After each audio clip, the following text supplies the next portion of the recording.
Well, I just bring it around because I wanted to learn how to ride one, and then I want to get around my classes faster.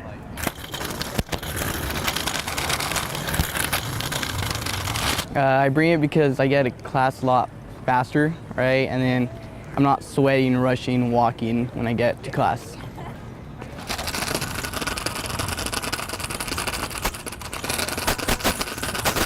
So I have a couple of classes that are back to back, and so the problem was getting to those classes on time.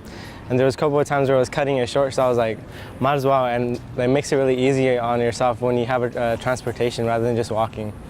And plus, it's pretty cool, like I said before.